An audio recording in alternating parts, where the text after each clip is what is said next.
And you're still watching Prime Morning, and of course, the newspapers have the lot they are reporting, and you at home, I know you are actually very, very poised for this conversation. And we can't wait to hear your voices this morning. Do send your messages to us on 055-157-5757, 055-157-5757. We will appreciate all your messages. My guest will be here very soon for us to start the conversation. But before then, we'll take a look into what the newspapers have for us. Now, this morning, we want to take a look at what is happening between the Supreme Court and Parliament. Now, Parliament currently has adjourned again indefinitely just because the NPP decided to boycott Parliament just because they did not get the opportunity to sit on the majority side. The NPP went into Parliament early, occupied the majority side. The NPP said, no, they are majority in Parliament, and hence they have to sit there. The Speaker had to adjourn the sitting till indefinitely until probably, further notice. Now, today, Supreme Court is supposed to do the hearing of the case for us to get to know if what the Constitution says. They're supposed to interpret the Constitution today, actually. And so once it's done, we will know what is to be done in Parliament, the lead way in Parliament. But for now, that has not been done. There are a few things that are happening. Now, the NPP, it's saying that the Supreme Court is disobeying, the Parliament is disobeying the order from Supreme Court. What are your take on it? And of course, we'll get to know the consequence if they are really disobeying the orders from the Supreme Court. We'll talk about all of that. But let me quickly delve into what the newspapers have for us. And I'll start with the Daily Graphic newspaper. The Daily Graphic, new mining firm pours first gold. Congratulations to them, though. Terrorism fight requires critical strategy. This coming from Kanadapa. National Farmers Day. President announces free tertiary education for cocoa farmers' children. And cocoa price shoots to 49,600 Ghana cedis a ton. The Ghanaian Publisher newspaper is the next newspaper. The Ghanaian Publisher, Akufo-Addo commissions Ghana's largest single gold mine. Africa must end dollarization of oil products. This is coming from ARDA President. Iyoko unveils strategies to stop public sector fraud. Upon Nkrumah pushes for sustainable housing finance. With God, everything is possible. This is coming from Dr. Mahmoud Baumia. And the picture shows he is in church and he's being blessed by the priest there. Protect free SHS with your vote, Education Minister to Ghanaians. My next newspaper is the Daily Dispatch newspaper. The Daily Dispatch. It is unfair to blame Baumia for Ghana's economic challenges. Veteran politician says so. Who is this veteran politician, though? Quite interesting. I think that article will be an interesting read. It's unfair to... Okay, I'll read a little bit of it. It says, the Member of Parliament for Swami, Osei Mensa-Bonsu, has defended Dr. Mahmoud Baumia, the new Patriotic Party flag bearer, from criticism attributing Ghana's economic challenges to his leadership. In a recent interview, he said that holding Dr. Baumia solely responsible for the nation's economic difficulties is unfair, pointing out that the management of the economy lies primarily with the president. Wow.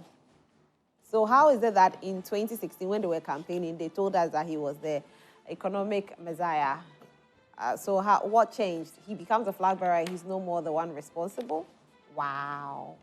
Anyway. What kind of justice system is this? Mahama takes on Ghana's Supreme Court. My final newspaper is the Republic Press newspaper, the Republic Press. And it says that Akufo-Addo talks tough, issues stern warning to troublemakers ahead of 2024 elections. Abeti Fihine vows to protect Kwewu amid rising chieftaincy disputes. And I think I've seen a few videos that have been trending, not too good. Aside, of course, because of the way it is, we can't bring you those videos, but it's so bad, and I pray that they're able to resolve whatever situation is there. Government boosts farmers' incomes as cocoa prices go up again. Kufuor tells Bagbin to take charge amid parliamentary deadlock. Gabby clashes with Magdan over government's role in business growth. And yes, I think that Magdan was invited to a program and he did say that it's not easy being a businessman in Ghana currently. And Gabby said, hello. From you that we helped set up a business, no, let it come from somebody else. So anyway, Akosobo Dam spillage, I'm disappointed in Oponkroma, Chief of Bakpa, I'm struggling to pronounce, please pardon me, says that. And that'll be all with regards to what the newspapers have for us. And my first guest is seated, Nana Yaw Sarpong. Hi, good morning. Good morning, Ron. How are you? You're doing good by the grace of God. It's good to have you. I'm fine, thank you. I realized you had a very busy weekend. Extremely busy, extremely. Yeah. I wish I had some sleep, but God is in control. We did too. We had a very busy weekend. We were in the north. Alan was in the north. Okay. Campaigning in northern region, and he's currently hitting the Ahafo region. Myself, I also got back from the Ashanti region this dawn. Okay, nice. And I had to be here because I was told by your producer that you had a cane if I don't come. Yes. So it's good that you made it. So thank you for coming. In this and then I always representing the movement for change. Now, how was your campaign in the north?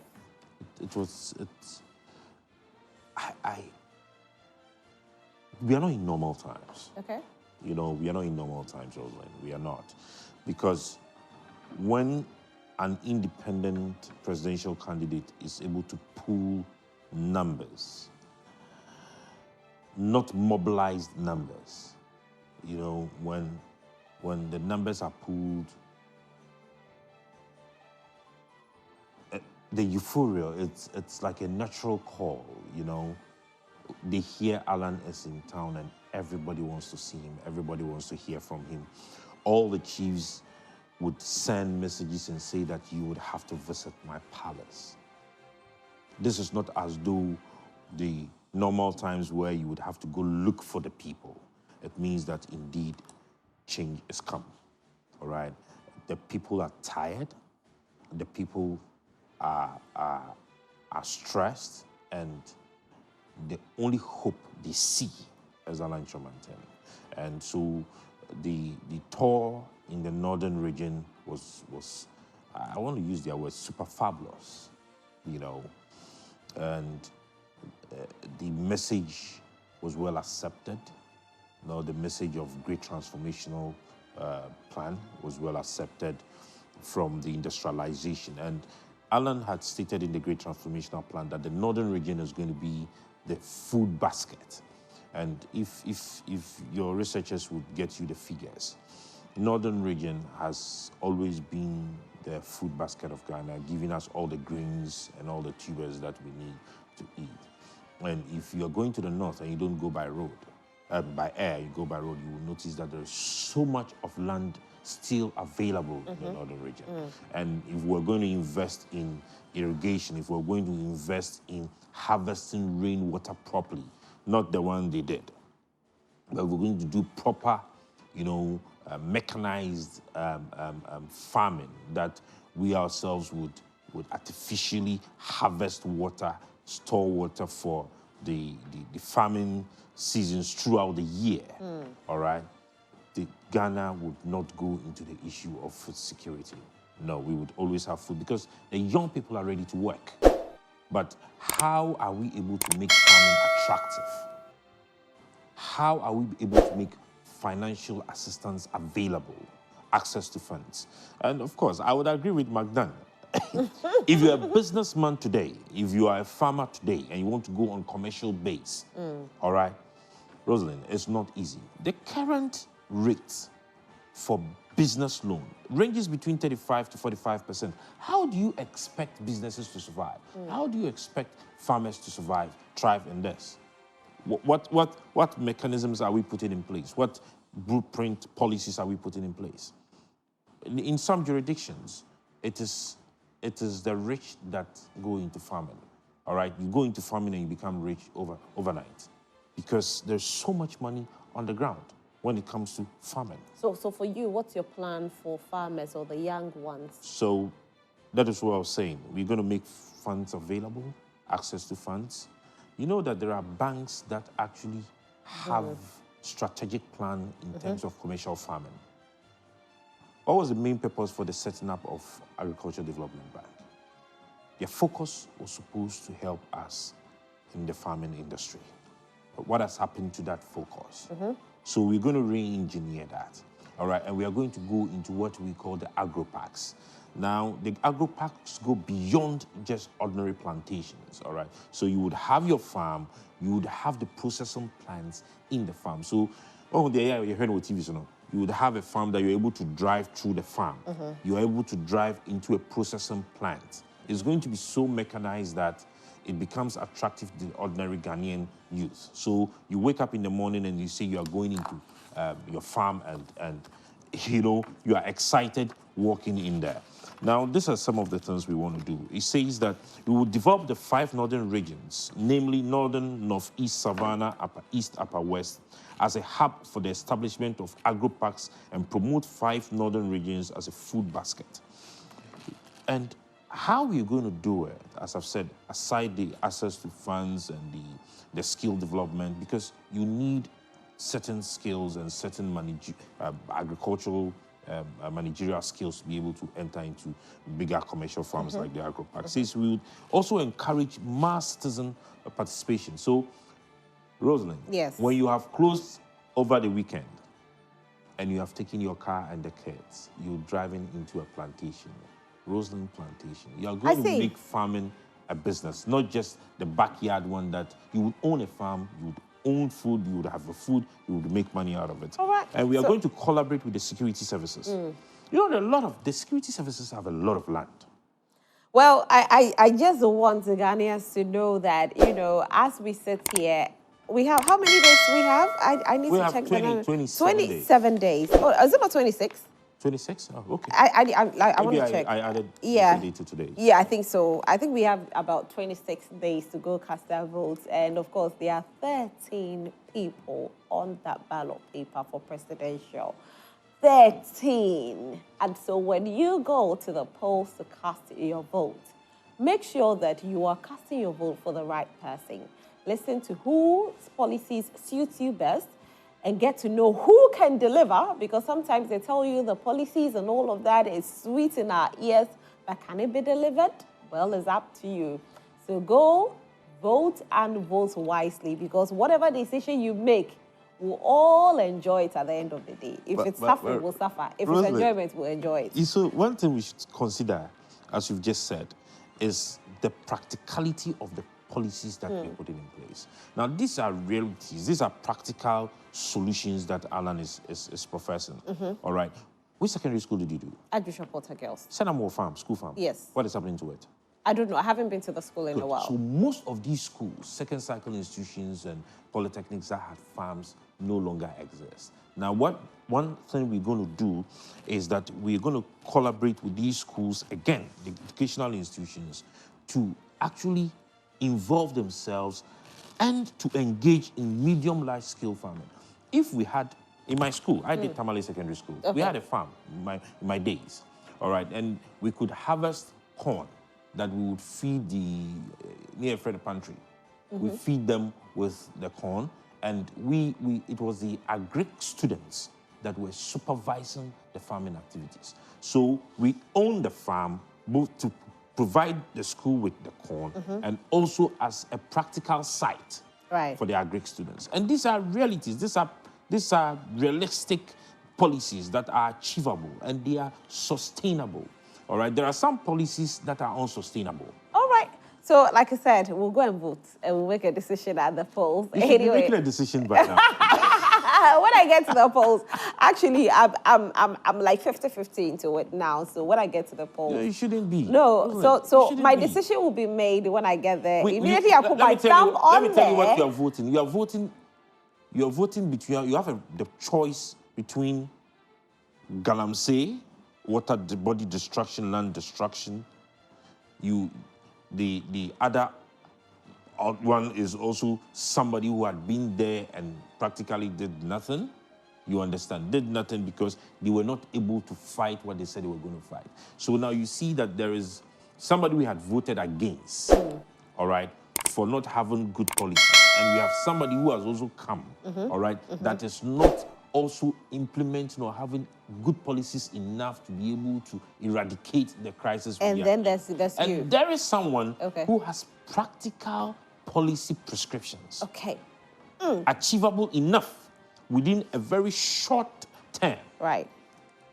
And I mean, so if you tell me you have no alternative or you are still in between, I mean, then I would have to. I have a few days to make a decision. No, make your decision. I'll use those days to make a decision. But let's You see the way you're into smiling. let's go into what our topic is, which is to do with the Supreme Court versus the Parliament. Actually, when we talk about Parliament, it's not the whole of Parliament; it's more of the Speaker of Parliament, where the Supreme Court stayed a decision on what the information, because the your Speaker says that he did not order, but rather he informed the House. Now, they stayed an execution on what he had informed the House and said that the 4 members of Parliament who had decided to run on different ticket aside the ticket that brought them to Parliament to have vacated their seat, they should rather stay in their seat and work till they make a decision with regards to the interpretation of the Constitution.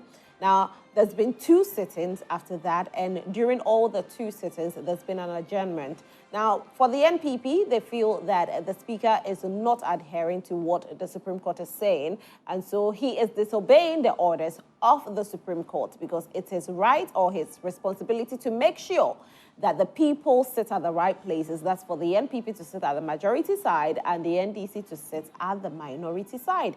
The Speaker says that is not his responsibility. He goes in there and informs the House and they make a decision.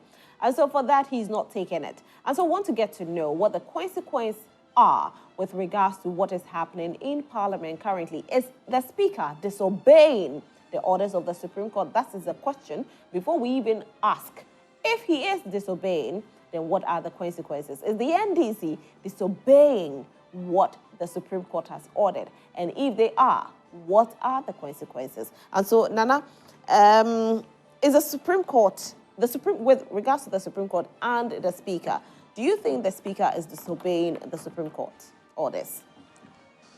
Rosalind, when I hear the question as to whether or not the Speaker is disobeying the Supreme Court, then I would ask myself this: how did that happen? Where did that happen? And which order are we even talking about? All right, so Parliament of Ghana is an arm of government. We have 3 arms. I mean, we all know this, basic social studies. I say social studies because I'm not a lawyer. I learned it when I was doing social studies. So we have the executive, we have the legislature, we have the judiciary.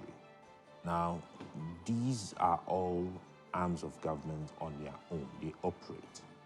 And there is what we call the checks and balances, so that you are able to actually pin people not to go beyond and not to downplay the Constitution. What has happened? The Speaker goes to his Parliament, meets his people, the MPs. Now, he gives an order by the Constitution and also based on the standing orders of Parliament. Parliament operates by the Constitution and by the standing orders. Now, before Parliament even takes a decision, somebody runs to court, preempting what would happen.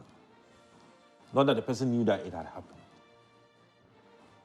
Now, the court rules after the Speaker has made his statement and says that based on Article 97 GH, based on the standing orders,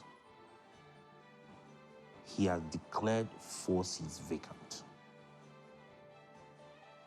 Now, there is a ruling from the Supreme Court.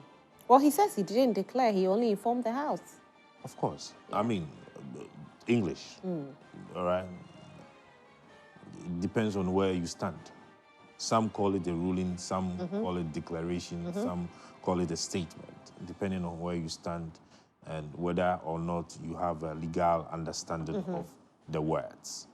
And I always keep saying, as my boss would say, every word is pregnant with meaning. So be careful when you are choosing a word. So we those on the roadside, Yenye lawyer for we say that he declared the seat vacant because that is what we read from the books. So the Supreme Court has not interpreted the article which has been brought before them, but would want the Speaker to stay execution. Now, we who are part-time students of Parliament, we know that when the Speaker makes a statement or when a decision is taken in Parliament, it takes effect depending on how it is put that very moment. And so when the Speaker had declared those seats vacant, in the next sitting of Parliament, the marshals would definitely not allow these MPs into the House. And if they are not coming into the House, per the numbers, per the permutations, it means that the NDC was in the majority. If the Supreme Court has made an order, the order is to the Speaker and Parliament. For the Speaker to even inform Parliament, as in the MPs, it has to go through that same procedure that Parliament goes through every day to make information known to Parliament. So it has to go through the business of the day, through the Speaker, that same procedure. He sits in his seat and would tell Parliament that, listen, we took a decision yesterday. Now, an aspect of the decision we took has been taken to the Supreme Court. The Supreme Court is here to make a decision. So the Supreme Court is telling us to stay put. Then Parliament would hear. You cannot sit on the fence or outside of Parliament and make a statement or send an order for Parliament to obey. It's an arm on its own. No, but you can decide. You can. That's the Supreme Court. It's like a mini injunction, sort of, right? It's not. Supreme Court is Supreme Court. Parliament is Parliament. The presidency is the presidency. The executive, is the executive. All right. So if you are making an order to the Parliament House, the Parliament of Ghana, to the Speaker, through the Speaker, it has to go through a process. Then, in that same vein, the Supreme Court, the CJ could have just come to Parliament to say that these are my orders. It is not done like that. There is a process it goes through. Now, the NPP side, that is so keen on maintaining being the majority, should have known that there is a process it goes through. And so, if they have declared the seats vacant, and the NDC has taken the majority side, that's the right-hand side of the Speaker, what do? Go sit on the left-hand side. Let the business of the day begin. Draw the Speaker's attention that, Mr. Speaker, there has been an order from the Supreme Court that we should stay with the execution of the decision we took in our last sitting. If the Speaker says he is not Senate, then you're able to draw his attention that maybe he's given to the Legal Services Department, or otherwise you do him a favor by presenting your copy to him. Then it goes through the process. He reads this and says, okay. That's if the Speaker should say he hasn't seen it. Because as of now, we know the Speaker has seen it. Yes, because he's mentioned it. Yeah. Not just mentioned, he also filed. And so, if they had gone through this process and the Speaker then had refused or denied that order from being executed, then we will say the Speaker is actually having an issue with the CJA or the Supreme Court and the Constitution. Then we can be triggering some of these articles in the Constitution that they are making a lot of noise about. But until then, it stays. Now they were given an opportunity again. It was a MPP side that pulled Parliament together. Yeah. They triggered that The certificate sitting, yeah. of urgency, the sitting. Honestly, wouldn't it surprise you that you would call Parliament through the Speaker, they come to sit, and you tell me it is on that day you are having caucus meeting? So you never had the opportunity to have your caucus meeting all this while when you had written to the Speaker to recall Parliament? No, but the caucus meet. The reason why they didn't make it to Parliament is not because of the caucus meeting. Well, that was what they said, that they were in a caucus meeting. But that's not the reason why they didn't make it, because the NDC had occupied the majority side, and which their leader, Honorable Apenyo Makin, said that they are not violent people. They won't go into Parliament to fight the NDC. But is the Parliament House a boxing ring? So that's what he was saying. It's not. He said they so won't fight if you had them. gone there, you go there to make a point. I mean, he's a lawyer. There are times that you have days in court that you wish you would not be there because you think or perceive that things are not being done right, that things are being done in a biased way. But you still ought to be represented in court to make your point. And so if they had gone there, where should they have sat? If they had gone there to sit on the left, okay, it does not still make them the minority. How? Because on that day, you will be able to trigger... But there's a standing order there's a standing order of where majority sits and the minority if they had gone to sit, they would have been able to trigger the execution of the Supreme Court order. You don't sit outside of Parliament to trigger that execution. It doesn't happen. Unless otherwise we are not reading the same black and white books. But if we are, as somebody who has not even done law or been to Parliament, reading the standing orders and reading the Constitution, they should be in Parliament to be able to trigger that. If you had the Speaker, he said that we have the numbers to form a quorum, but we do not have the numbers to form a binding decision. And if they wanted the execution of the Supreme Court orders, they need the numbers to make a binding decision. And so you say that the Supreme Court has given an order, and so the Speaker should get up from his seat and go and whip the NDC to move to the left. No, you trigger that. When Haruna Idrisu wanted those seats to be declared vacant, he didn't go to pull them or tell the Speaker to pull them out. He raised the motion in Parliament. It is that same process. You see... So to you, the Speaker is not disobeying the Supreme Court? The Speaker has not been given the opportunity to state whether or not he would obey or not obey the Supreme Court orders. He cannot do that from his office. He does that from his seat as Speaker in Parliament with his MPs. But he received the file.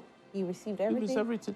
There are things he receives there. There are things that need to be triggered. There are things, the processes need to be triggered. Must he wait for the NPP to trigger before he listens to He says what the that Supreme he has Court the has numbers done? to form a quorum.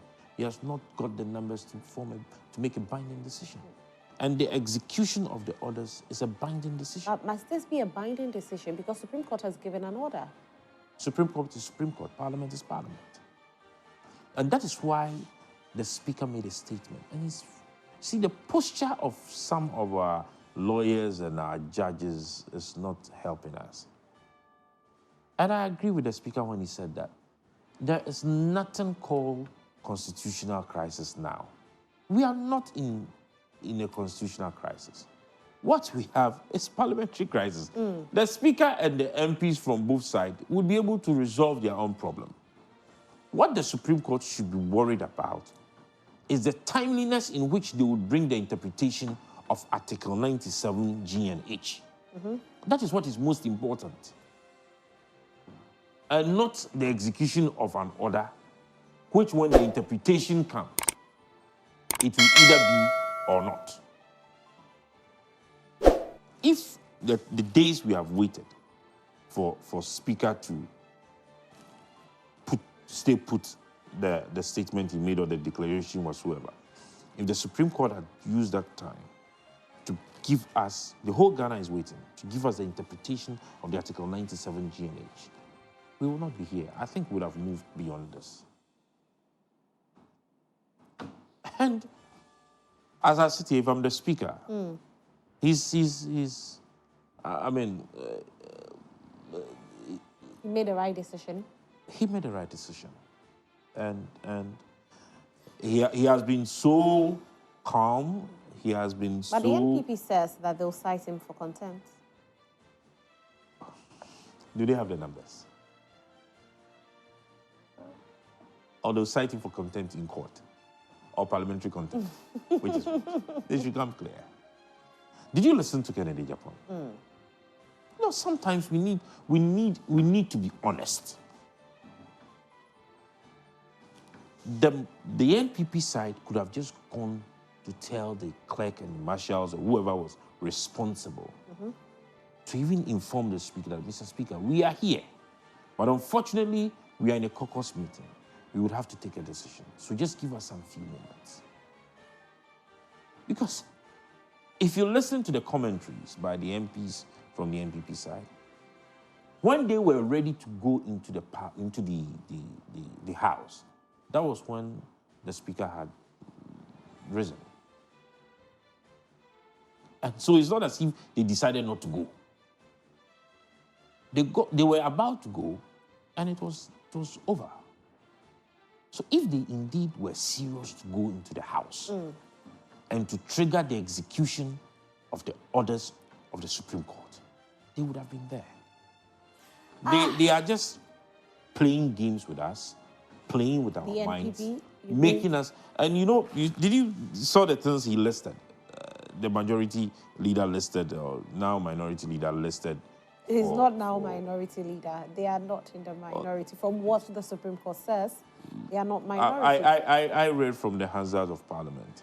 So the minority was in court. So I'm just reading. I'm not reading the Supreme Court orders. Okay. And so the now minority leader, the items he listed for the business of the day. Now you want Parliament to use the petition you had written to the Speaker as the business or the business order for the day. No. It can't be done. All right, so if you do agree that the Speaker did nothing wrong with what he's doing and currently, the bills they are talking about... You can send your messages to us on 055-157-5757, 055-157-5757. This segment is proudly brought to you by Franco Trading Enterprise. No matter the gadget you are looking for, whether mobile phones, television sets, CCTV cameras. Now, CCTV cameras is the new-ish. I kid you not.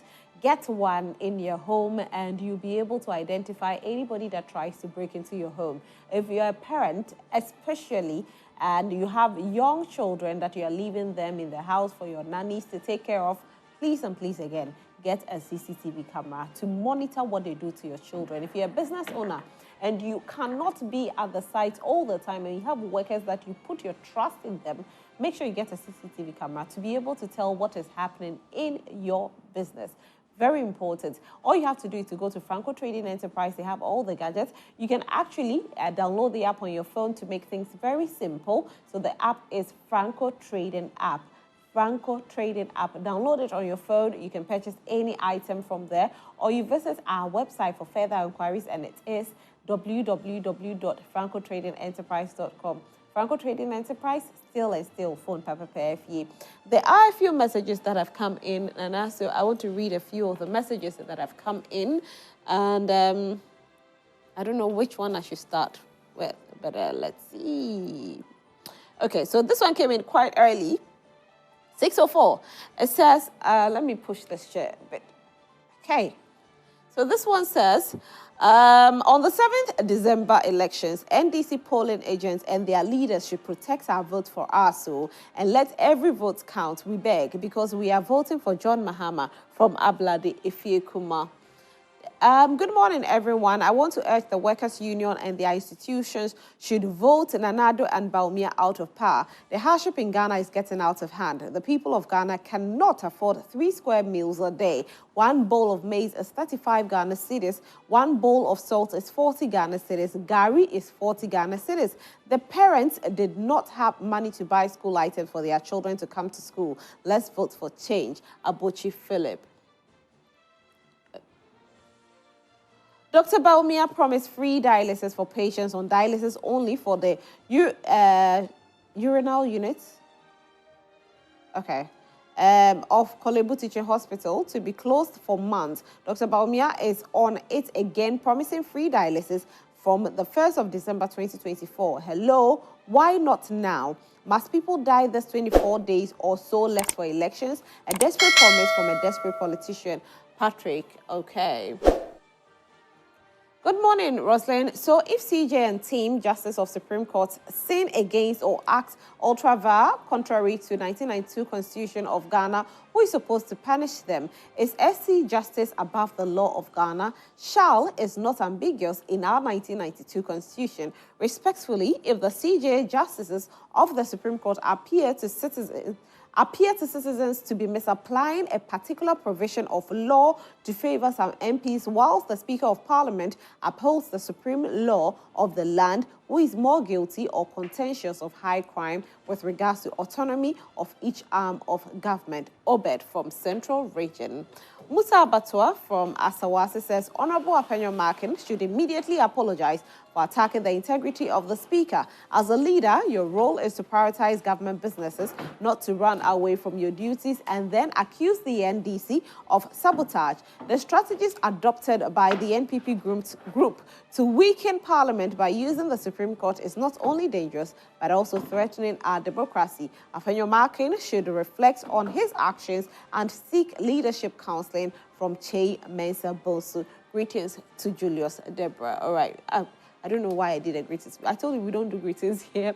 Good morning. President Nana Yaw Sarpong in 2020 went to Sunyani Radio by interview by Anthony Good Jr. promised permanent jobs for all NAPCO trainees when we were approaching the elections, and we voted massively for the NPP to come to power. Yet nothing happened. In 2024 again, they said they will pay all our 8-month arrears. I'm pleading with that this should not be a failed promise again, as it happens in 2020. The MPP band sitting there should tell Baumia will not if they refuse not to pay us. The only way NAPCO trainees can also survive this year is to absorb us permanently. Meshak Asante says the second independent of Ghana will be declared on in just 25 days to come. Ghanaians have suffered a lot in the 8 years of hardship and nepotism administration led by Nana Yaw Sarpong and Dr. Baumia, and I hope to see all the suffering Ghanaians being alive to witness the second independence celebration, and I know God will surely protect us all. 24-hour economy will soon will soon arrive in Ghana history. John and Jane all the way. All right. Good morning, beautiful Rosalind. This is Nyako Emmanuel from Beche Medum. From where I'm sitting and looking at the constitutional demand, I don't see any act of the Speaker that goes contrary to the Supreme Court's ruling. The Speaker needed the NPP parliamentarians to stay in the House to make a binding decision to execute the orders of the Supreme Court, but they refused to appear. So there is no one to blame here. Okay. Good morning, Rosalind. The NPP don't have members to meet the NDC in Parliament. That is why they refuse to go inside at the Parliament. Their members are losing on the ground rule. From Vida Tadi. Mensa Majid from Bechem, Toronto says, President Nana Yaw has started misusing taxpayer money by building statues across all the 16 regions after they spent 58 million to dig the most expensive hole in the world. What happened to the fundamentals? We shouldn't allow anybody to repackage Dr. Baumia and Honorable Secretary Yabua Benjamin for us again. Dr. Baumia claims to be an economist and later ran away without the knowledge of the economic management team he constituted. What do you expect him to do in digitalization? Let's be vigilant. The MPs have started sharing money to the electorate, especially in Tano South. The money is from our taxes. Let's take the money and vote massively for them. Are you sure they are doing that? I don't know that for a fact, though. But if you are sure, why don't you send us evidence? We'll definitely love to see the evidence. Good morning, dear Roslyn. Please, the NPP is a problem to all this back and forth in Parliament. Was it not a sitting of both sides that the Speaker announced the happening concerning the 4 MPs, which by that the NDC see themselves as majority? It will take the same sitting of both sides for the Speaker to enforce the court decisions or otherwise. A 10-15 minute standing protest of their seat would have saved the situation when the Speaker sat on both occasions. They are not ready to work for Mother Ghana, Stephen Opoku says so. Good morning. Everything the man is saying is the truth and common sense. NPP is losing. Good morning, Madam Host. The Speaker of Parliament needs to be punished for refusing to adhere to the Supreme Court ruling. He is a partisan and biased towards ruling government. With God, NPP will be maintained to continue the good work. Pasai Komla Matthias. Good morning. The gentleman in your studio do not understand court orders. A court order do not need to be triggered by an MP before the Speaker acts. The Speaker is doing more harm than good. Hey, Roslyn, the Speaker hasn't done anything wrong. It's just a propaganda. Ibrahim from Sakuba. We already know the judgment from the Supreme Court, so they shouldn't waste their time. Master Rahman Sola Tuna Kalba. Good morning. The parliamentarians are behaving like greedy children. They are for themselves and their parties. Look at the cost of living. They did not go to Supreme to help the fallen city. Shame. Okay. Good morning, Ms. Roslyn. Let's end to reign the duopoly of NPP and NDC by voting for Movement for Change to transform Ghana. Fred in 2nd D. All right. So, Nana Yaw, looks like you have somebody actually, from 2nd D rooting for you. Good morning, Roslyn. Wasn't it shameful the Speaker could not address either side of the House as majority or minority? That should tell us how he himself has messed up the NPP. The NPP are focused and have a well-planned campaign strategy, which is working perfectly going into the elections. Baumia is winning this election. K. Frimpong from Konongo. Good morning, Roslyn. Please, if there is any chaos in the country, the Supreme Court justice will be held responsible. SAL are not represented throughout the 8th Parliament, and Honorable Jeche was injected for 15 months by the same court. Some people are more Ghanaian than others, is a question he's asking. Al-Hassan Yakubu. Sami Boachi from Asabankes said, we, the NPP, is extremely optimistic about securing victory in the upcoming election and ensuring Ghana does not revert to the days of frequent power outages. We encourage fellow Ghanaians to look beyond the NDC's empty promises and support our quest to protect the successful policies of the NPP administration led by Nana Baumia. Kudos to Honorable Charles Epionpo. Okay, I'll take just about 2 and I'll come back and read the rest. Good morning, Roslyn. The arrogance of the Baumia is God sent man to Ghana. The people of the NDC and broke away Alan and his camp should take time and give Baumia the chance to save Ghana. NDC and JM is not the same people we should trust. All right, so I'll read this one.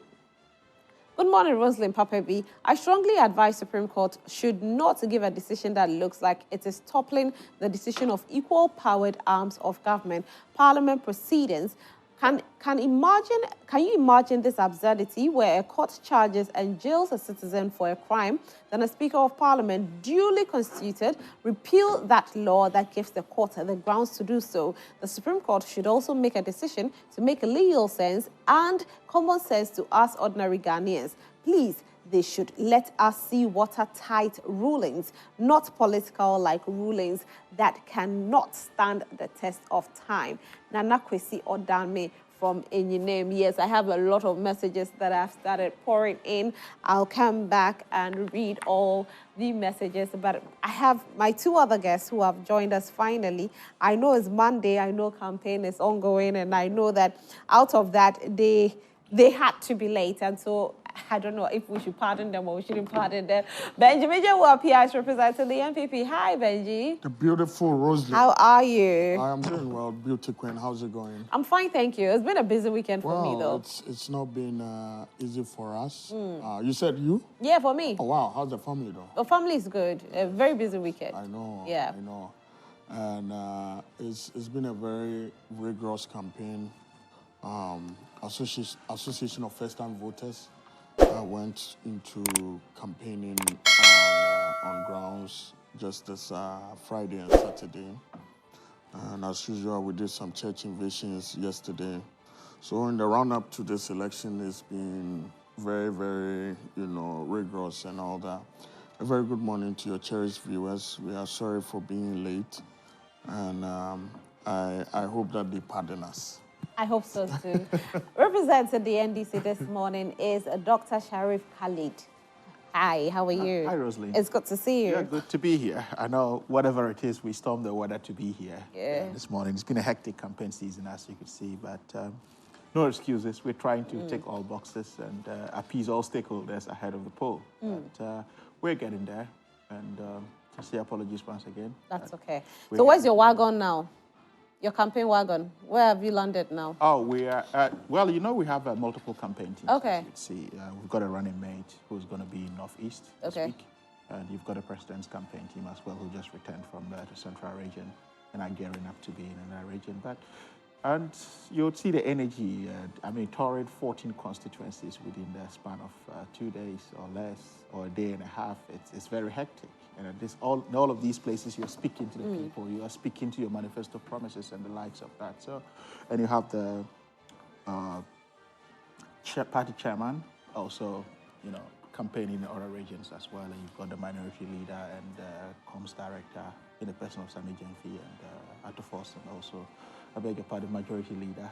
Hey. See, we're getting too used to the minority. Right now, we don't even know who is majority or minority. This matter. Well, but Rosalind, I don't know why these issues they've been precedents, right? In even very mature democracies, conventions work. So for you, so why are we even abusing the courts? Let me ask the question. For you, is the Supreme Court being disobeyed by the Speaker of Parliament? The Supreme Court should have even been very hesitant to go into this case in the first place. That's why I sit with it. And that's what I'm saying, 100 plus years democracies run on conventions, and they don't run to the courts like babies. So what is it about this? So there are times that when they come to our apex court or our higher courts, they ought to say, look, yes, we know we could look into this, we give interpretation, but could you go and resolve this as a matter of, especially when you are dealing with different arms of government. So I think the Supreme Court rushed in taking this case, and which is what is being reflected here. I'm not, against their judgment whatsoever. They're free to give whatever reasons they want to have, but when there's a certain level of inconsistency, regardless of what the outcome it is, public confidence erodes. Which one is the inconsistency? It's not like somebody has gone there. Yeah, you haven't gone there, but the point is, I'm juxtaposing with the OK ruling in the past, right? Did the NDC run to the Supreme Court? You decided not to go. Right, but that's what I'm saying. That is maturity in democracy. You see, in democracy, it's not about what is right or wrong, or in law about what is ethical and what is legal. These things exist. If we're going to go by black letter law and a law of every scintilla of the word of what it means, then we'll not have a democracy to even function in the first place. So that's why we say conventions, precedents, among other issues, sometimes reign supreme more than all of what we're trying to do everybody now. in how But they when want to there settle is their situation, there are people that, a theft case well, happened in their home, and they have decided not to go. No, they were not lovers lovers of the democracy on the other side who would put Ghana first and thought that this ought to go to the Supreme Court for an interpretation. In any case, Doc, what has NDC got to do with this? Well, that's my point. It's not an NDC MPP issue. When it happened in Fomena, the NDC had no interest. The NPP had no interest. You know why? Because the NPP had too many numbers to play around with. They only run to court because they are moving from minority to majority.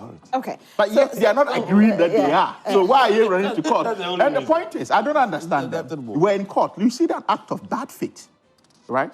On the side of Afenyo Markets.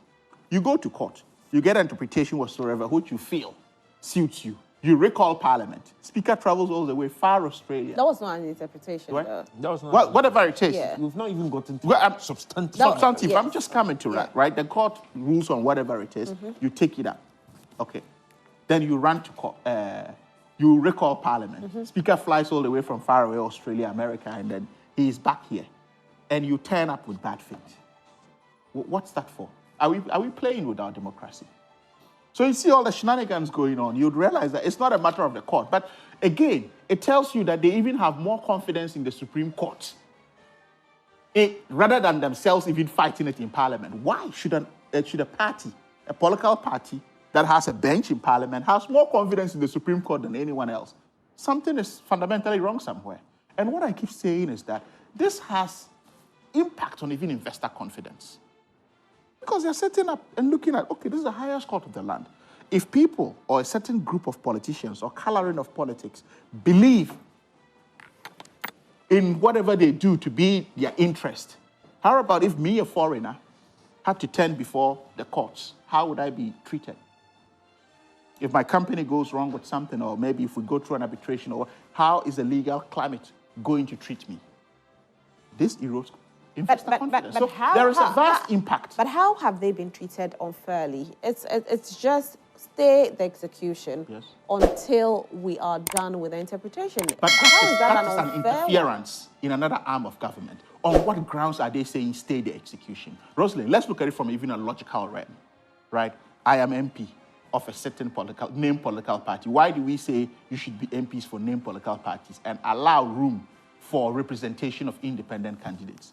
While sitting MP, I'm greedy enough or selfish enough to say I'm going independent and still think that I should be held as such. Logically, let's look at it from the perspective, regardless of what even a constitution... Constitution is different from logical. Right. So I'm just saying, so who are they representing now? Are they still representing their political parties who voted for them based on the campaign messages and the manifestos of their parties to represent them to have the majority in Parliament? Or they are representing, or they are in their stead as independent candidates now? What are they? There are in time past where political parties have even fired their own people for going independent. How about that? Okay. So I think that the Supreme Court should hasten slowly in dealing with some issues like this. And, we all saw the empanelment, which we talked about the other day. We saw the emotional tantrums a sitting Chief Justice threw on this matter. And the Speaker had to go and hold a press conference in this light as well. So it's neither here nor there. And I think that it's not a good test of our democracy. Can we respect conventions? Can we respect precedents? And as I indicated, we have 200-year democracies that still ride on conventions. All right, Benji, for you, your leader in Parliament says that he's going to cite the Speaker for contempt. Do you think it's the right way to go? Rosalind, a very good news coming in yesterday. Dr. Mahmoud Bawumia announced that those on kidney dialysis on December 1st will have, it free. That has been a subject topic for some time now. There are a number of people were paying huge sums of money to be catered for when it comes to kidney dialysis. I think it has already been enrolled in a NHIS, National Health Insurance Scheme, which is a good policy that covers a lot of people, because a lot of people are really suffering when it comes to these kidney issues. A good morning to Nana Yaw and Doc as well. I think I'll side with you. Constitutional rulings are different from logic, okay? I think as a people, we must be grateful for the precedent that is being set for us. We must be grateful for the constitutional balance that we are currently witnessing. That as a people, there is a difference between public opinions and then the spirit and letters of the Constitution, which can only be interpreted by the Supreme Court, the apex court. So whatever the ruling may be, okay, it's today that they have the substantive matter. I know that the Supreme Court is very independent. It is the rules of justices are in their hand, And when they listen to the case, wherever it deemed fit, they would interpret for us. What I want us to know is that the speaker must be very careful. You remember the famous Muntie 3? You remember those radio panelists, you know, who went around, you know, threatening judges and that they were going to kill judges and all that? When they were brought before the court, what was their fate? So it clearly tells us that nobody is above the law. You remember when Sir John, during the election petition in 2012, as the general secretary of the party, was brought downsized? You remember Samia Oku, when he was cited for contempt? So the Supreme Court has the power. But these are not fit for purpose. You see? No. Talking about sitting Speaker of Parliament. Can you it doesn't respect matter. his He's not office? above the law. He's not above the 1992 It's an institution, a different arm of government. He will never be above the law. He's never going to be above the law. Speaker Bagbin can never be above the 1992 Constitution. So when cited for contempt, whatever the consequences may be... What are you citing him for contempt? Well, what you did see, he do wrong? There's been a ruling. Go by that ruling. What has he done? Well, so that's exactly what I'm saying. Stay execution. So do not. The question is, what has he done that tells you that he has not gone by what the Supreme Court has said? But you remember his press conference that the executive and the judiciary have aired and that there needs to be a repentance process for them. Did you not hear that? Okay. I mean, how can you come out to say that? And what's wrong with that? How can you come out to say that? That the whole Supreme Court will make a ruling, and then you as a member, like a Speaker of Parliament, will come and say that the executive and the judiciary... of an institution that is... You see... But citing somebody for contempt, what did he do that you're citing him for contempt? So that's what I'm saying. That's what I'm saying, that for now, we haven't really witnessed as to whether or not he is going to declare those... He has already done it already.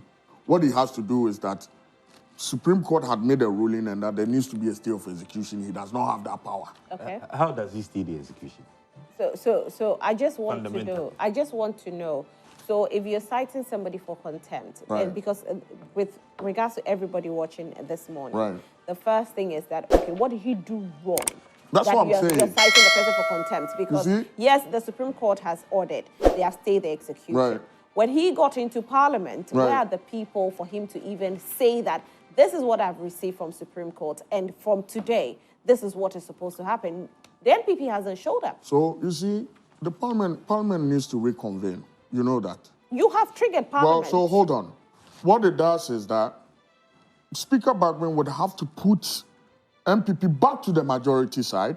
How? Because how is that not possible? How if they are not present if you do not have the power to declare seat vacant? He didn't declare seat vacant. What did he do then? To the House. Okay, so he informed. Now we have the minority side going to the majority side. Why is that happening? Why is that happening? And that is where the problem is. That is where the problem is. The majority side, which is the MPP, we all know, must sit at their rightful position. And that is what the majority leader is saying. But the NPP hasn't been to Parliament. The NPP hasn't been to Parliament for the Speaker to say that NPP, NDC, Rosalind. hence today, with regards to what the Supreme Court has said, I want you to now relocate your seating. And so I want the NPP to move to the majority side and the NDC to move to the minority side. The NPP has decided to boycott Parliament. Did you see what happened last Friday? What happened? When, even before proceedings had begun, the NPP was sitting at the right-hand side of the Speaker. The NDC. Sorry, the NDC. So we do not want that brawl, the buhaha, the fight that happened during the election of the Speaker again in Parliament. And that is why the majority leader is saying, hey, do the rightful thing before we come in. Because, you know, when they walk in... How does he do the rightful thing? They have to move to their rightful position. Because if the NPP is the majority side of Parliament goes in right now, obviously there's going to be chaos. Because they see themselves not at the left hand of the Speaker. They are supposed to be sitting at the right-hand side of the Speaker. They are majority in Parliament. Okay. So I am saying that the like, if you listen to the interview of President Kufuor just this Friday on Ekosizen, on your sister station, he says there needs to be a level of maturity exhibited by the speaker. And at the end of the day, he must consider the whole nation. Are you paraphrasing President Kufuor or you are quoting? Exactly. No, you're paraphrasing. No, He didn't say so that's what he said. That's what. No, please, Nana Yaw. Maybe you did not listen to the interview. Please. President Kufuor said that taking into consideration the chaos and other certain things that might probably happen, the speaker would have to exhibit some level of maturity. No. What he said was He used that the word maturity. He said that he should take charge amid the parliamentary deadlock. He said, Okay. take charge. Okay, so This can be President Kufuor's he said take charge. Yes. When you ask somebody to take charge, are you not in a rightful position telling the person to really wake up and do the right thing? He said, take charge. When you ask me to take charge, you are asking me, you are pleading with me to do the right thing. So take charge would be to place the MPP in their rightful place, which is now minority. How? How is that? So why are you interpreting Anyway, it? How is that? okay, so There has been a court ruling. Benji, your time is up. There has been a court ruling, Your time and is we up. must go by that. Okay. Go. All I right. wanted to have Yes. a little Please come in. conversation with Benji. No, it's your time to make your point. Yes, I'll just use a few seconds of it. The Chief Justice does not sit in her chamber to give orders. The Chief Justice sits in the courtroom, all right? Open court to make orders. The Chief Justice does not sit in a private office to make orders. Now, the Speaker of Parliament does not sit in his office to give instructions to the House. Whatever statement the Speaker of Parliament made was in the House, and it was captured in the Hansard. Now, the Hansard is the only authoritative document that has verbatim whatever transactions that have gone in the House by the committees whatsoever. And so there are two documents they work with immediately they get into the House after the prayers.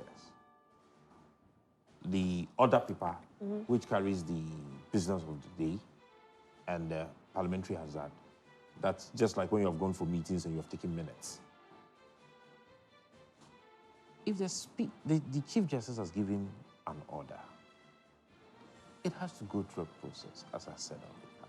In the House, the Speaker seated in his seat as Speaker of Parliament. Then it is captured.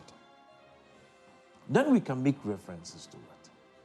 You cannot just go and give the order to the Speaker in his office and tell him to make a decision. Instruct who? But he was in Parliament. Why didn't he do was it in Parliament? He's You been need to numbers Parliament to make a twice binding after this decision. happened. You need numbers to make a binding decision. This is not a binding decision. It's a binding decision. How is it a binding decision? The instructions, this is coming from the Supreme Court. instructions, declarations, whatsoever word you want to, description you want to give it that the Speaker made was a binding decision. And if you want to unbind it, you need that same process to do it. And someone someone texted that you don't need anything to trigger the execution of. We have two types of executions. I mean, hey, this is common knowledge. Those that are self-executory and those that are non-self-executory. And we are saying that this one, the process it went through, the Supreme Court does not have superior powers over Parliament. And so if they have given an order, it ought to go through the parliamentary process for it to be executed. How can that be done when the NPP side has refused to come and sit? And you see, I love the statement he made. And that is the same statement President Kufuor made, that the Speaker should take charge, show leadership. And that is what he has done. He has taken charge. He has shown leadership. He is saying that if you want these orders to be executed, come and sit in the House. Let us go through that same process. But where would they sit, Nana Yaw? That is the leadership. Where would they sit? Where would they sit? Where would they sit? There are many times, unless otherwise you tell me there are no more chairs in Parliament House. Oh, Nana Yaw. You do not have to be majority or minority. Come on. Nana Yaw. to trigger the business of the day. Come on. But Nana Yaw, Is that fairness? again, we come to what the Supreme Court has said. The Supreme Court is saying stay execution, making the NPP still a majority. Exactly. Now, when they have Exactly. What's the reason behind Exactly. Hold on. When you have gone for board, Exactly. when you have, let's bring it The out. reason Let's bring behind it that outside is of- because the case was already in court. Which case? Which case? There was a case in court for the interpretation. Actually, By who? Yes, See, by the Nana Yaw, yes, what you are by the advocating for NPP, is a yes. recipe for Whatever it is, disaster. whatever It's a it is. recipe for Wait, disaster. wait, What my wait, co-creator- whatever it we is. do not my have to co-creator encourage did. this. That what my Whatever co-creator it is, no, is the basis. no, for wait, it. No. but whatever it is, even though Roslyn, Makwei set a precedent, let's not mix they've matters. taken the Please, issue let's to not court. mix matters. And so once it's in court, Parliament is an arm, is an institution on its own. Now, Afenyo goes to court on a case or an issue that has not been raised in Parliament. Haruna Idrisu made a statement on a campaign platform that when he has come to Parliament on Tuesday, he would motion, what can I say? Move a motion. He would move a motion, all right, for Mr. Speaker to declare some seats vacant. That was not on the floor of Parliament. Now, on Monday, Afenyo runs to court on an issue that has not been raised in Parliament, saying that the Speaker wants to take a decision. How do you even know the mind of the but Speaker? the speaker still took the decision. Yes. didn't he? Now, before that order was made by the court, the Speaker had taken the decision. Before that order was made in court, the Speaker had made that binding decision. So which one are they acting on? So, which one were they going to act on? Let's be real. Okay, let me. I think that we All should right, stop. Nana. You see, Your Rosalie, time. Let me move to. Sometimes, omuko school no, I don't mean say yeah, you want one thing, you know, Nana, your time is up though. it's not Okay. fair to Ghanaians. I mean, Fair enough. you call But your is it time, fair Nana, your time is that a up. majority side of Parliament will go to Parliament and not have a place to sit? Why the minority? Wait, they should go to the minority. hold on. They should go and how should they sacrifice Benji, on Benji, hold You're on. not being fair. Benji, You're hold not on. being fair, Nana Yaw, please. You petition the Speaker to recall Parliament Act of bad faith. on the wallet of that ordinary Ghanaian who cannot feed 3 times a day. One MP came out and said that it costs Parliament, Ghana, 1 million Ghana cedis on every sitting. I don't know the figures. But if it costs even a peswa, it is that woman there who is not able to feed 3 times a day. Now, just to conclude, Nana, please, 1 minute Just to conclude, because you know your that time is he up. was here. He said that, was it Bamiadeng? You know that. Dialysis or free dialysis. Well, I'm going to use one of the station they are very familiar with, Asasi Radio, online. It says that NHI was government supports dialysis treatment with 2 million Ghana cedis. And this was in May 2016. Sorry, 2024, May 16th.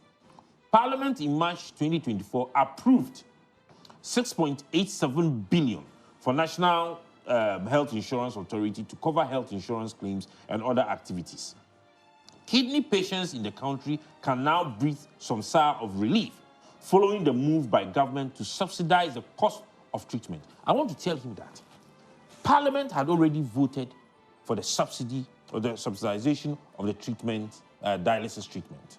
And there was a move already for them to be permanently put on NHI. No, So it's it is not not so good don't news. get It's not good daydream. news. All right. Is it not Okay. good Okay. news? Okay. Is it not Okay. good All news? right. Okay. It's not about Bawumia who did it. Oh, please. Sometimes we Okay. need to give Please. thumbs up to the hard-working Ghanaians.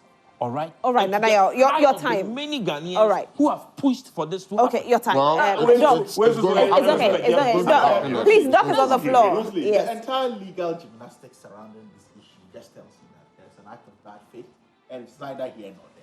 Now, the point is, you had Afenyo recalling Parliament. On what grounds did he recall Parliament? We said businesses must. Yes, businesses. So when Done. so Speaker was abroad, far away Australia. He flew back to Ghana based on Afenyo's trigger.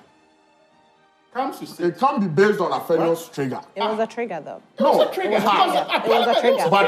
But it went to Supreme Court. No. This one is trigger. This was a is not the trigger. Supreme Court. Okay. Yeah, this is a trigger by the NPP. By the MPP. Okay. Yeah. Because there are laws there. No, this one. We is, use thi- the right. No, this we use one. the This right one. This platform. one in particular was a trigger was a trigger. from the Petition, NPP. they have Yeah. stated the reason why Why he he was- wanted, and one of them cried to say, "Yeah, Maria, who was there?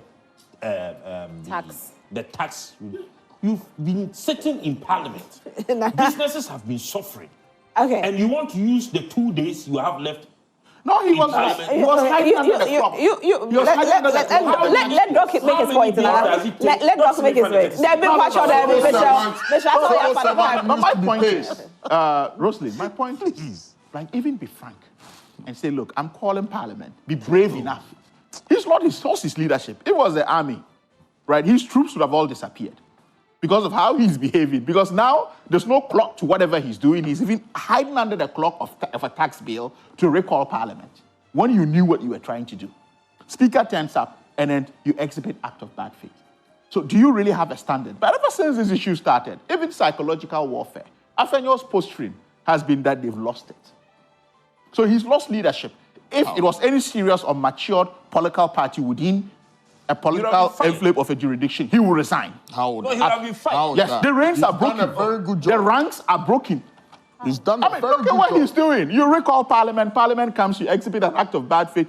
What are you doing? So why is it that the NDC also rushed to go and sit at the majority side, knowing very No, well well, that rushed. But Rosalind, rushed. They got in very early. Exactly. They sat Exactly. there Right. in their number. What was the dead wait? majority- Anodon Prayer was there. That's his name. Anodon Prayer had rushed into Parliament. He was in Parliament at 5:30 But a.m. yeah, Anodon Prayer was there. So what are we Friday, talking I don't know, about? prayer wasn't there. No, the The one day- Of course, Another obviously. prayer was That's there. his rightful position, Nana Yaw. Right. That's his So rightful what I'm position. simply the saying. marshal had written, the clerk Gentlemen, had please written. let Doc make his point. I'm begging you. No, so what I'm simply saying is that we are saying that, and as I rightly, and I'll hammer on this point and belabor it till the cows come home, is that we have conventions that work. Even in 200 plus years democracies, they run on conventions. They don't run to the Supreme Court like babies to go and ask mom and dad to come and help them like the MPP are doing today. What so much belief they have? What's the belief and essence of rushing to the Supreme Court at the least provocation when it comes to deliberations of an independent arm of government? Right? We're in this country when the executive triggered a green letter warning the speaker to desist, or parliament to desist from transmitting letters for a bill to be accented to. And that was an executive arm of government. That interfered Right? in the From decision an executive secretary who is not an elective officer of the government. And today, we sit here and so that's what I said. The Supreme Court even accepting their haste in taking this case in and of itself betrays a certain level of confidence in them. I'm sorry to say this, but they've made us lose confidence in them. And my worry is that even if the international community or the investor community begins to lose So confidence, are you just trying to in- say that with regards to whatever decision the Supreme Court chooses? it is not about regardless of whatever decision. It is by their acts since this case has started, right? The emotional tantrums that has been thrown by the CJ, among other issues. She herself has exhibited temperaments that are not reflective of the high office of a sitting Chief Justice. Okay. And I That's think very- that ought to be looked at Rosemary, carefully. that's very unfortunate. And these are You see? always test cases You see? to efficacies of office You see? and efficacies of institutions. All right, Doc. And if I were the MPP or if I were Afenyo myself, I would have resigned because he's lost his leadership. See, Okay. I bear different opinion altogether. We must recommend Afenyo Makin for his tenuous leadership. Look, if it had been another leader, I'm telling you, there would have been a serious chaos in Parliament. Oseche Mensah Look. says that it can be solved behind closed doors. You don't have to get to where Exactly. you are. Exactly. That So is why what are you not solving That's it behind exactly closed what doors? I have always advocated for. But would the Speaker allow it? Because But he's the doing, Speaker says he's waiting for that to he happen. will do the bidding of the NDC. Some people are behind him pushing buttons. So you are going Look, on to the I am Tinubu saying that, seat. look, it's very important that Parliament needs to come to a successful dialogue, okay? There are businesses, government businesses on the table that needs to be attended to. And lastly, I know, because the NDC is trying as much as possible not to pass the free SHS bill. They know it. Over the weekend, we've heard their general secretary say that they are going to cancel the free SHS. No, Please allow. Can you give us evidence? No. This is a very serious allegation. I'll not allow you to. It's an old video, but they didn't really say it. No. You said at the weekend. Hold on. You said at the weekend. No problem. That's when I saw the video. You said at the weekend. Please. Hold on. You even say general secretary when you are referring to a CAD who is now chairman. Come on, please. Gentlemen, wait, please. We need to make sure that every information that we give out there is the right information. Right. They're saying it's an old video. Okay. Well, he said that. He said what he said in the video. What I'm trying to say is that there are government businesses that needs to be attended to. Civil servants needs to be paid. They all need to be paid. If we know all of these, why didn't you just show your face in Parliament? Look, Rosalind, if we do, shouldn't we sit at the rightful position? Are you thinking about the business or you're thinking about what you said? We are thinking about the business.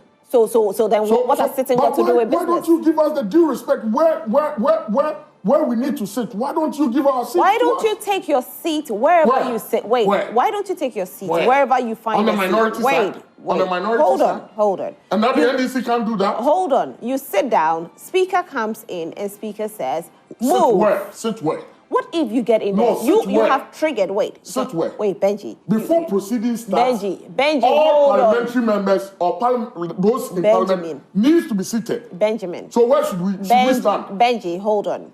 You can sit even in the minority because you said for the interest of Ghana. Hold on. I'm just saying. Hold on. Now you sit down. The Speaker comes into Parliament. Right. The Speaker says that because of what Supreme Court has said, I need the NPP to move to the majority side and NDC move to the minority side, and then business can proceed because you are there for the business. Why don't we just do that so that we can see that business is moving on and you are there in the interest of Ghana and not in the interest of I am majority, I am minority. But Rosalind, when the Supreme Court had made a ruling that the Speaker should stay execution, what it then means that Parliament is back to default. That where the NPP is, they should be there. But don't you have to go to Parliament to make that information to No, Parliament? that's what I'm saying. Because that information was made to the Speaker, not to Parliament. So that means, yeah, to the Speaker. So now Speaker has to go and announce it to Parliament, It is because of the Speaker that we are here right now. All this buhaha and the chaos. But why are you putting on the doorsteps of Speaker when an institution take a decision? If there has been any ruling by the Supreme Court that there should be a stay of execution, we are back to default. But you have to go ahead and announce it to Parliament, don't you? NDC, what it then means is that NDC moves to your minority side. Benji. NPP sits at the rightful side, and then we proceed. The question here is, who was served? Parliament or Speaker? Exactly. Who was served? It is Speaker. Speaker, good. Right. Now the Speaker has the mandate to now go and inform the House. Exactly. And the Speaker goes to the House Until and, he does. and NPP is not there. Until so how he does he inform the House? He does. Back to default means that But you're you not tell there. the NDC to move to their rightful position. Exactly. The reason But why we have are you been not there is because our seats have been occupied by the minority side. But you haven't been informed. That is exactly what decision the are you using problem for? Because as of now, the Supreme Court didn't serve you, NPP.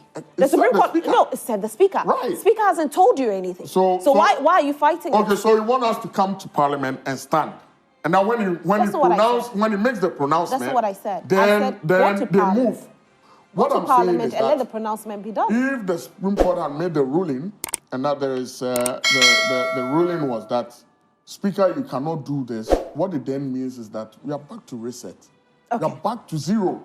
So NDC, go back to your rightful position. NDC, come and sit down, and then we'll continue. All right, that's how it is. You know what? Where did I move from? I moved like this. Yes. Nana Yaw, let me finish with Nana Yaw. I'll come to you. Okay, No, I'll come to you. I mean, they are twins today, so anybody can take When you are speaking, when you have Ghana first, all right, and when you are speaking the voice of the masses and the cry of the people, that is how they defend it. They will tell you that we are with these people, but that is not what it is.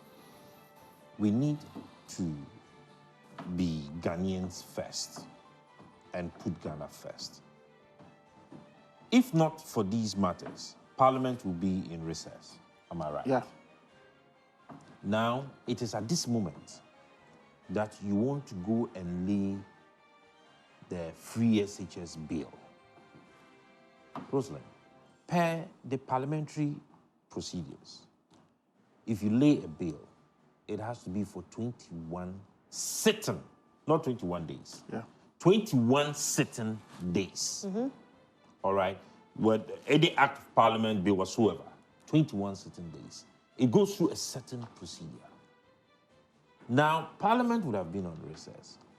So, what are they talking about? That they want to go and lay the free SHS bill for which parliament to sit.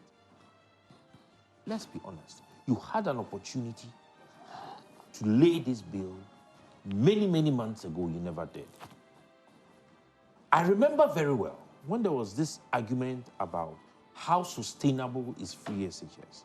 Can we have sustainable sources of revenue to make free SHS good? Are we able to trigger a review of the free SHS so that it can be sustainable for generations? Ghanaians were pushing that free SHS should be sent to Parliament, that a proper policy put in place backed by a bill so that it becomes sustainable. How many years now? You sat aloof. Then we are left with some few days into December elections, and you want to come and do as Crocodile John, that you're going to put free. It takes 21 certain days. Why are we lying to ourselves?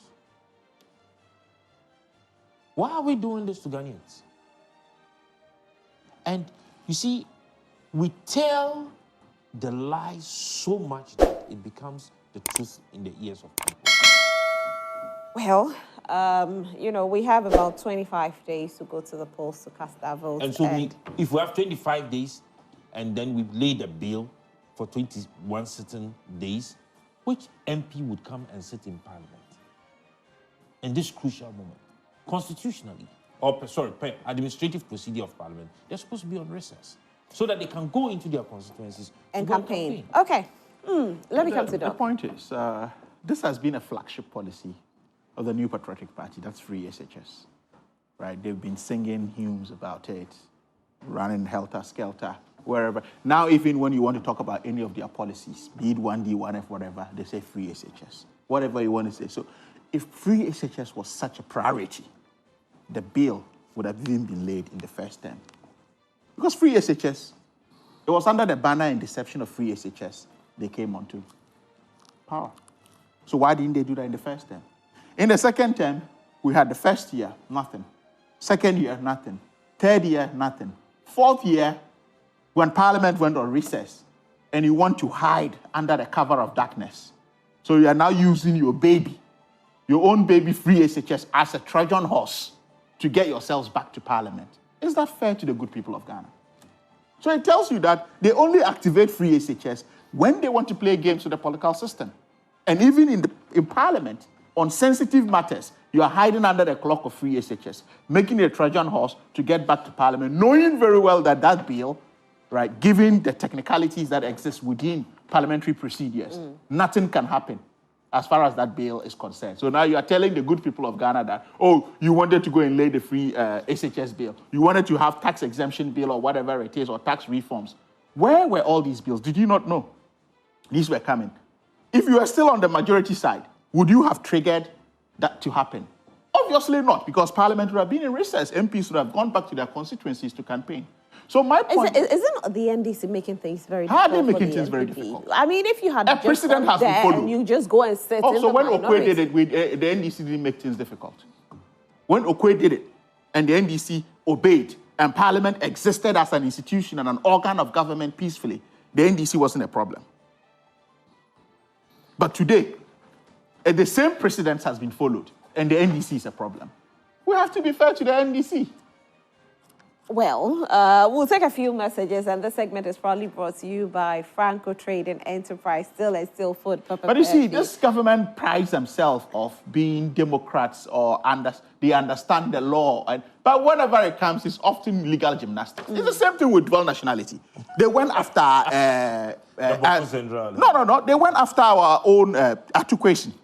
Right? Okay. But today they are trying to fix a dual national on the bench, and they are passing through other means and interpreting the law in a very funny way. As if the Canadian Yes, the Canadian All right, national. so I'll read a few messages. Akonsi Garba from Tamale says, good morning, Rosalind. The Speaker of Parliament, Mr. Alban Bagbin, is overstepping his powers for respecting the Supreme Court ruling. And if something is not done immediately to discipline the Speaker of Parliament, it will embolden others in Ghana to do same and get away with it. However, the free SHS is at risk on the 7th of December 2024. If Ghanaians fail to vote for Alhaji Dr. Mahmoud Bawumia, then Ghanaians stand to lose the opportunity to benefit from free SHS again.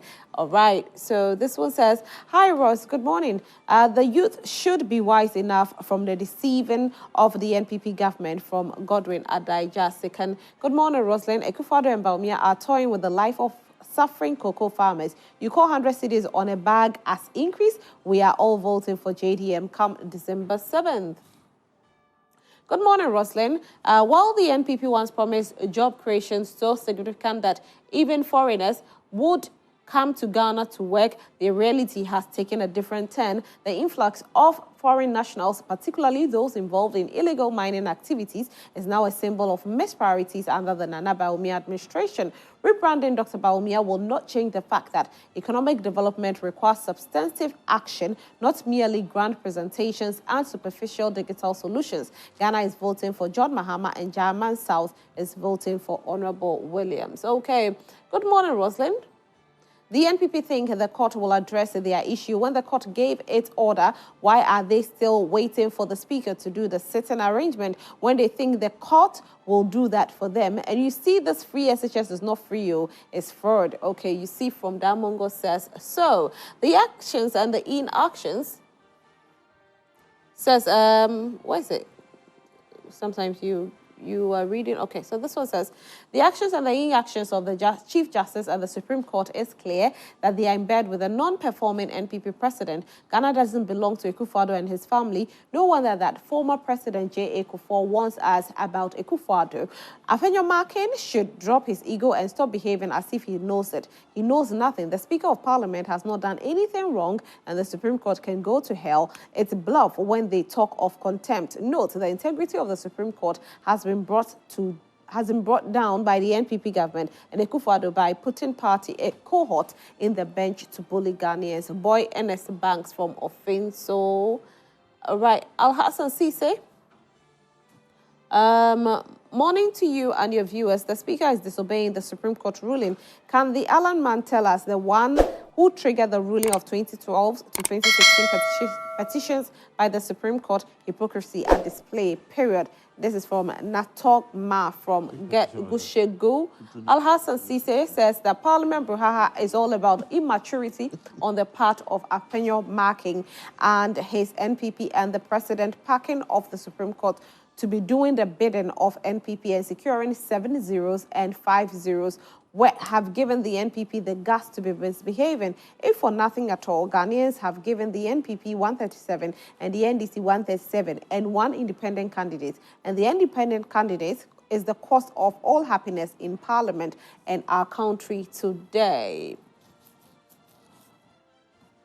This one says, the Supreme Court has authority over the interpretation of the law than any other organ of the government. Failure to comply to the Supreme Court ruling calls for a punishment in accordance to Article 2.4 of the 1992 Constitution, states that failure to obey or carry out the directions of the Supreme Court call for removal from office. The Speaker knows it, and that is why he's playing smart with his cards. Anyways, let's vote number 1 to move Ghana forward. Bawumia means business. This coming from a master planner. Okay. Good morning, Rosalind. Today, 275 constituents have been denied representation except for the Mina constituency. Now we hold in our right hand law and on the left hand a logic. Have we gone or have we come? On the issue of contempt, is it the case that the Speaker was supposed to write to the court, he has agreed to the ruling, or what? Seriously, growing up, you don't look for quarrel with a stronger person when your mother is traveling. You wait until she returns. This coming from Simon. Oh, wow. I have so many messages, but unfortunately, I can't read. I was right to say that. So, yes. Supreme Court is becoming a home of mom and dad. So I'll take your final takes. I'll give you 1 minute each, and then we can go. So I'll start with you, Benji. Well, Rosalie, I feel the substantive matter for the pending issue is today. Supreme Court is going to interpret, what is it, Article 97? Yes. We must all wait for the ruling, and that's exactly what we want to. But in the interest of Ghana, I think the Speaker of Parliament needs to bring cohesion. Both sides needs to dialogue and certain possible ways to move government businesses forward. We are just heading towards Christmas. Elections, and apart from it, yes, people are needs to be paid and all that. So please, let's bring. I'm hoping that once the ruling comes out tomorrow, there'll be a sitting and then decisions will be made. All right, Nana. Should I give you a prediction of what the ruling will be? It's off. Now the Supreme Court is what It's obvious. Looking at the posture and the exhibition of emotions in the previous sitting, I think that every single Ghanaian knows how the ruling is going to be. And then we wish them all the best. But in all her doings, let her remember that we have had people in that seat as CGs before. We saw their attitude. We saw how they managed that seat. We saw the kind of leadership that was exhibited by persons who have been in that seat before. So she should think about Ghana first. Okay. Thank you very much. Doc? Well, I just want to use this opportunity to thank the ordinary Ghanaian voter. They have put us where we are today, which is a big test of our democracy and a victory for the good people of Ghana, based on how they voted in the 2020 elections. So what this invariably tells them is that they should not leave their work halfway. They should complete it by giving parties that are responsible, like the NDC, hoping to deliver them from the tantrums of economic warfare that we are currently going through, among other issues. All right. All right, to vote right and give us that massive endorsement such that we wouldn't have certain things happening or what we're happening in Parliament today. But, I still want to commend them for what they have done. They've done a tremendous job at this. All right. And next time, just do it and do it massively. But we all know where this is going, and we can all predict what the outcome of the Supreme Court. But what I'm just saying is that in whatever they are doing, they should think about the common and average Ghanaian.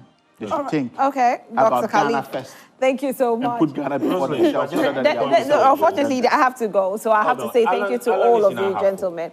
So, yeah, okay. We wish him the very best. Thank you so much. And so I want to say a very big thank you to all who sent in your messages and those of you who tuned in. We are very grateful. Thank you so much, Benjamin Jawapia, for representing the NPP this morning. Nana Yaw Sarpong represented the Movement for Change, and Dr. Khalid represented the NDC. Thank you all so much. No, I never said that. I never said that.